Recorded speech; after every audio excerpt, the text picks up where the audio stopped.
我还是回来啦，就是彰化不是你们在乱的地方，但对于民众党来讲，彰化重不重要？重要，因为它是人口数很多的地方。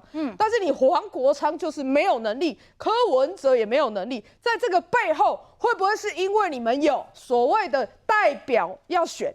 地方代表要选，会不会是你们因为你们有地方的议员要选，而这些10几个人都是跟国民党可能已经瞧好了，所以你们不敢讲出来，不敢告诉这所有的民众党的党员到底事实是什么？那么你们会不会其实就是另外一种黑箱政治？这个蔡壁如的事情，我再请阿苗来简短补充一下，因为呢，这个之前蔡壁如也被人家讲成说是你们台北市的地下市长啦，然后他跟柯文哲过去的交情有多深？大概拢怎样？可是现在哇，他要选彰化县的事情，哇，柯文哲那个公干就生气，说什么快要气死等等的，这一切是不是都是因为在担心黄国昌那边的态度？然后另外讲到柯文哲，今天有一个新闻啊，说柯文哲呢朝女参选人吐舌猛咳，好像讲到一半，不知道到底是因为感冒忍不住咳嗽，还是说讲话讲一讲，自己用砸点，好不晓得。但是没有戴口罩的柯文哲转头对着这个之前辣椒水事件的这个刘晴雨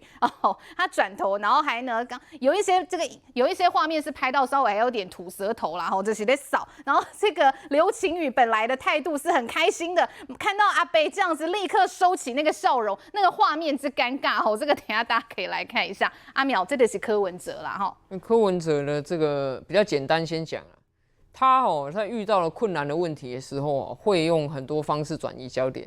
比如说当他讲话，他一直我跟你说，意思就是他回答不出来问题嘛。总统大选辩论的时候都这样啊，咳嗽清喉咙，把时间都拖过去嘛。然后还有包括什么各种怪动作、怪表情。你看到以前他被问到比较尖锐问题的时候，他就抓头、搔头，然后做怪表情，然后吐舌头，或者是笑得很夸张。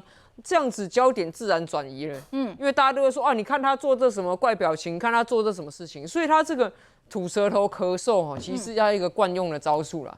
只是这次不管用，是因为他已经失去了过去那种光环。以前他这样，人家说阿北务实、阿北可爱、阿北抓头看起来像可达鸭什么的。可是现在他是一个被重判17年的贪污犯，带着电子脚镣啪啪照，跟他以前人设完全不一样了。所以他是试图用他以前的老招，要来闪过关键的问题，但闪不过嘛。那另外一个比较困难的，就是他跟蔡壁如。刚才孟启提到说，蔡壁如以前是不是地下市长？我跟他说没有这回事情因为柯文哲主见很强。柯文哲自己就是皇上，皇上怎么可能允许有这个所谓的大臣被称为地下皇帝？这个一定被流放的嘛。所以柯文哲以前形容蔡壁如是什么？是血滴子。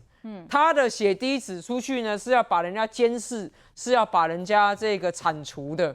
那蔡壁如后来果不其然，他变成了一个被流放的血滴子，到了台中，对不对？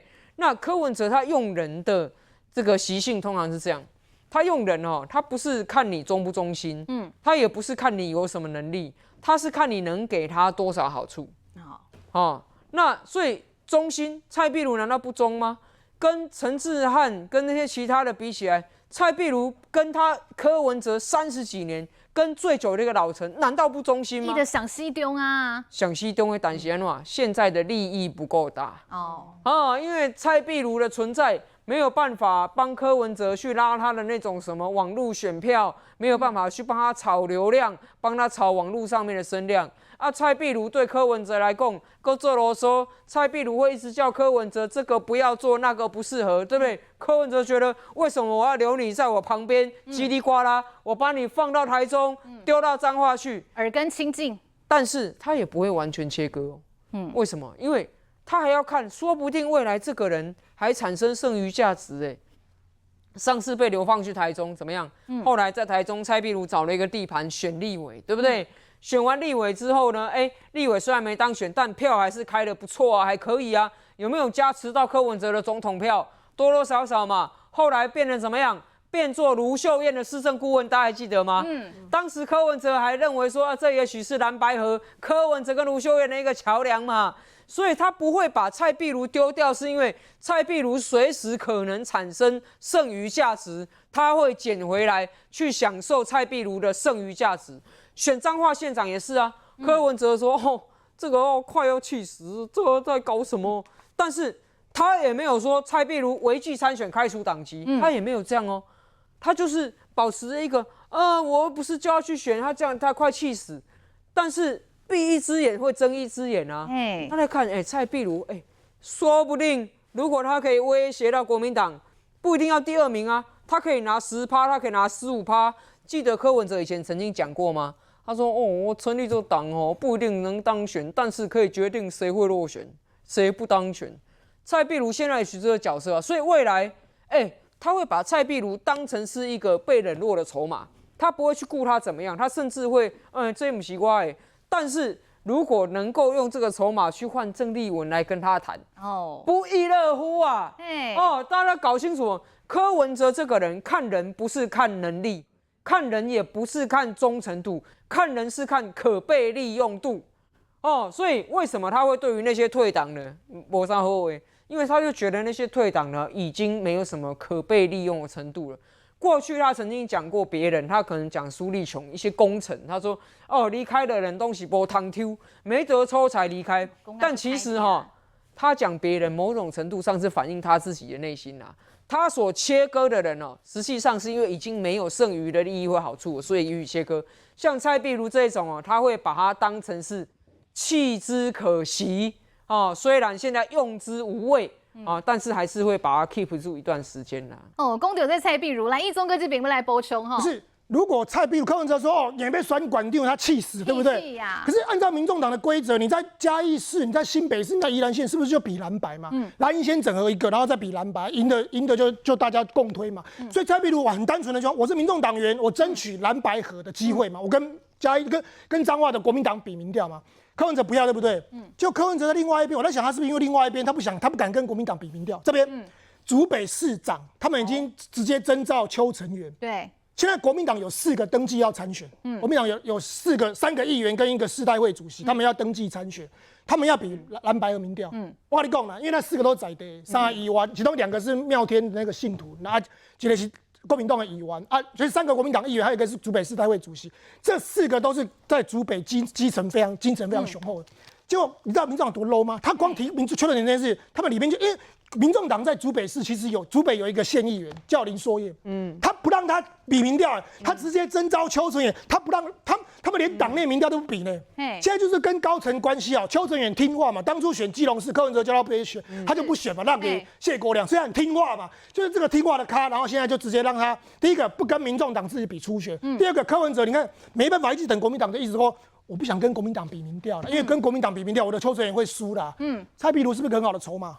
被国民党被给他竹北市跟邱成元比民调的话，我蔡壁如就算得起了。我就跟你比嘛。所以刚刚阿苗讲，为什么蔡壁如这样子，柯文哲也不把他开除留着？因为他就是用蔡壁如来保竹北的邱成元嘛。所以我们就来观察，到底竹北国民党，因为那4个他们就说，那议员他们要先经过党内的民调嘛，然后接下来他们要跟民众党比民调吧。就看到时候。竹北市民众党敢不敢跟国民党比民调？来 ，Thank you 这边来补充，这柯文哲应该是在拔心机耶，所以蔡壁如都已经骂成这个样子，但是呢也不开除他，老雷就是要当做筹码啦。Thank you， 有没有跟民众党人交手过啊？他们的谎言其实蛮拙劣的，简单讲就是有一好没两好嘛。那我们要从整个最高战略讲起来，就是柯文哲到底想什么，他有没有在管党务？你要记得，柯文哲之前讲说，我虽然不一定选得上，但是我可以把人家拉下来，这个叫成事不足败事有余嘛。那台湾民众党就是一个成事不足败事有余的政党，我不一定选得上，我可以拉别人下来。那所以他当时在蓝绿之间游走嘛。刚提到邱成远叫他去选，邱成远说不要，我不管你给我挂个名，反正我要后面讲好之后会把你再撤下来，什么时候撤下来？谢妈妈来找柯文哲的时候撤下来嘛，所以这个叫买空卖空，空手套白狼。邱成远有认真要选吗？他也没有认真要选啊，他当时基隆就是虚晃一招，但是他听话，所以民众党这个以柯文哲在带的时候，他是两边骗嘛。到黄国昌的时候就不是了啊。黄国昌2019刚刚提到的这个2022年去战黄珊珊那一场。这一场是怎么来的？从头到尾黄国昌都没有要帮时代力量，黄国昌要拿时代力量送给民众党来换取柯文哲的信任。经手人简单讲很多啦。那你要知道哦，黄国昌他有个大弟子叫陈志明，他放在哪里？内湖南港。他那个时候跑去跟他讲说什么？黄珊珊，我来挺你选市长，你只要帮我一个忙，挺我的陈志明。黄珊珊一听你写 K 笑，我自己的弟子在那边。对，然后呢，当年的黄国昌碰一鼻子灰，就是他那个在弄国昌调查局 KC 调查局的时候，他屡次求见柯文哲而不可得啦，因为柯文哲就觉得这个就路边的，就没人要了啦。你以前风光的时候找你来不来？那边跟我讲。他以前在时代力量的时候，他希望两边对等的共体嘛。黄国昌一天到晚找人家谈合作啦，因为他知道自己就不成器嘛。他们也没有想要让自己的政党长大，但是他嘴人家的时候都说人家是小绿，人家是什么？如果他当初说时代力量不要当小绿，他就要长大的话，你把人家整个时代力量都给你当党主席了，你是弃养呢？你是直接放弃人跑掉呢？然后他在时代力量就想着一天到晚要跟柯文哲谈，所以当林昶佐可以去跟柯文哲谈的时候，根本也不是什么两岸一家亲的问题啦。就是林昶佐跟柯文哲有管道，黄国昌没有啦。KJ 啦。然后黄国昌后来签了一个此路条约入党嘛，就是不干涉党务，甚至用倒贴的方式加入民众党嘛，跑去那个黄珊珊的台上说，我如果台北市有一票，我会投给黄珊珊。请问黄珊珊后来有挺到陈志明，根本也没有啊。所以黄国昌他的这一些这种，他是一个脸皮很薄，但是说话要很大声，他就是一个。碰红追给，所以他每次跟人家谈合作都是为了什么样？要消灭过去自己政治判断错误的黑历史嘛。他在戏子的时候遇到罢免他就丢伊，他在时代力量的时候遇到这个排第4名当立委，结果你知道黄国昌选出蔡壁如啊。黄国昌在时代力量的时候就是选出蔡壁如的0.几%啊。所以他为了掩盖这些黑历史，他只能一直跳，他只要一张他就换，一张他就换。我就很怀疑，你当时当教授的时候有4个学校，是不是在这4个学校里面都留下什么不可抹灭的污点，所以要换学校啊？所以他就一直跳嘛，跳到民众党之后要签这个此路党务主管。接下来我们来复制他以前的做法，他就是跟国民党谈合作嘛。那为什么这次跟国民党谈合作可以？为什么柯文哲要听他？柯文哲也没有听他的啦。柯文哲只有一个逻辑啦，2028下架赖清德是，然后指定候选人干嘛？要特赦柯文哲。只要做到这件事情，然后总统到时候新的总统讲说，柯文哲是被政治追杀，司法破坏，我新任总统，我觉得这个是误会一场，要把它搞回来。他们在这里有共识嘛？所以你看哦。现在民众党被黄国昌拿走，柯文哲没有决定的权利，他也没有什么啊，谁要去讲干嘛的啦，他就是人家要他讲什么讲什么而已，因为他现在只有想的，我2年内不要被抓去关啦。黄国昌在全台湾的布局，我认为啦，早就跟国民党中央谈好了啦，只有国民党给的他们才能提，国民党没给的就不能提啦。刚刚金杰议员有没有提到一件事情？说什么？如果民众党在彰化的话，那民众党就没有机会赢了。来，我跟大家沙盘推演一下。下面情形哈？国民党中央假设是郑丽文好了，然后民众党中央是黄国昌嘛。如果这个县市首长不乖，或者不是我的人，你派个人去跟他选，或者是我派个人去。该调一个呀。来，嘉义是不是郑丽文自己人？不是嘛？所以我就叫民众党去选。彰化是不是自己人？谢依凤不是嘛？是魏平，我就叫自己人去选，魏平正去跟他选嘛。江启臣是不是这人？不是嘛？塞朗、杨琼英去选嘛。宜兰林之妙的那个什么议长是不是自己人？不是嘛？所以陈婉慧去选嘛。然后后来我找到一个更好的吴宗宪过去，陈婉慧就误会一场走了嘛。那这个过程里面的交换是什么？你选县市首长，我要议员。所以在这些蓝白河示范区里面，如果是国民党的首长，必然有民众党的议员。所以如果但反过来哦，如果有民众党的议员，蓝白河绝对就不派县市首长。所以你看新北市是不是民众党有议员候选人？黄国昌选假的。宜兰县有没有？有，陈婉慧选假的。嘉义县比较特别，因为它是最近才征召，因为我蓝白河示范区县市首长放我的人，所以理论上我议员不能提嘛。这也是为什么柯文哲看到那个不是有一次拍照看那个女的，直接给那个拐子当文班亚马，拿着球直接3步上篮，给他喂民队。为什么要做这个动作？我叫你不要选还选，我找不到理由把你赶走啊。那他下的杀手不够狠，于是就叫黄国昌说：“哦，主席你不够狠，我来示范。”然后于是就有一个像跳棋一样，或金本跳3重，再跳龟山的，逐一击破嘛。所以黄国昌就要告诉你：“哦，主席哦，你做不到的啊，国昌来替你完成。”所以你看每一个地方都是这样。那彰化县有没有议员？彰化县民众党没有议员？有啊，有你就不要在这边提名嘛。所以蔡壁如是横空出世嘛。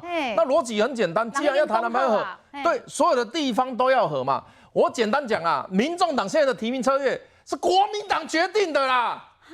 关黄国昌什么事？关柯文哲什么事？你们能做决定吗？不，切西郎。这个我们讲侧翼干嘛都还有自主的仪器，飞机的行为可以去这边跑那边跑。